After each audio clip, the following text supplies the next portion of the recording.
New York is poised to play a potentially decisive role in the battle for control of Congress. Roughly half a dozen House seats are considered up for grabs here in November, most now held by Republicans.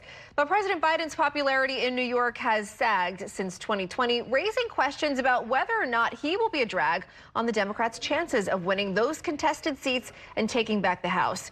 Here's Washington Bureau reporter Kevin Fry with a closer look. The president's underwater in my district. Mike Lawler is one of 4 Republicans representing congressional districts in New York that Joe Biden carried 4 years ago. All have been openly critical of the president. This administration has not been good for upstate New York, and I have no problem saying that. Some go a step further, formally endorsing former President Donald Trump's effort to win the Oval Office again.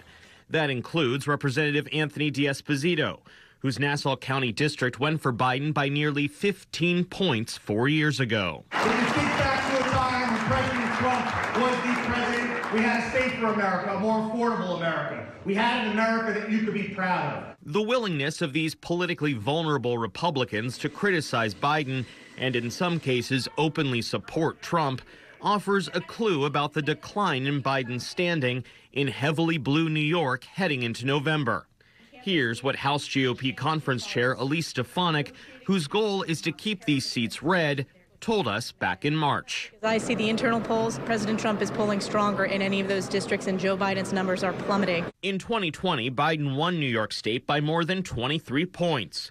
Compare that with a poll conducted in April by Siena College, which shows Biden beating Trump by just 10 points among registered voters.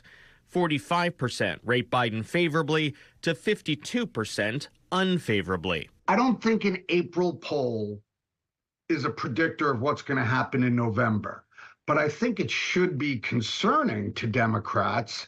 It should be concerning to the Biden campaign, to those down ballot races like Congress that have to run with Biden, that this is where he's standing. This is not the same president that won my district by 10 points in 2020. Some Republicans see opportunity in Biden's lagging polls.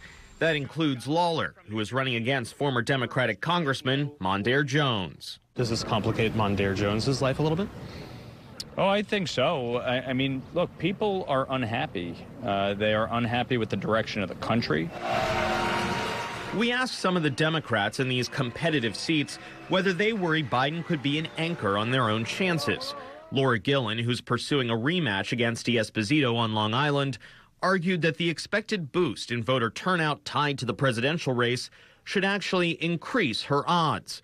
She then pivoted to her own contest. I'm focused on holding Anthony D'Esposito accountable to his record and for the positions that he's taken and for the lack of results that he's delivered. Hudson Valley Congressman Pat Ryan, one of 2 Democratic incumbents in New York's competitive seats, pointed to the issues, arguing November is about contrasts. It's not even about any individual. It's about, do you want to go forward with an optimistic, hopeful vision, or do you want to go backwards to more really division? Some of the Democrats in these races have at times sought to distance themselves from the White House, particularly on immigration, an issue that has dogged Biden.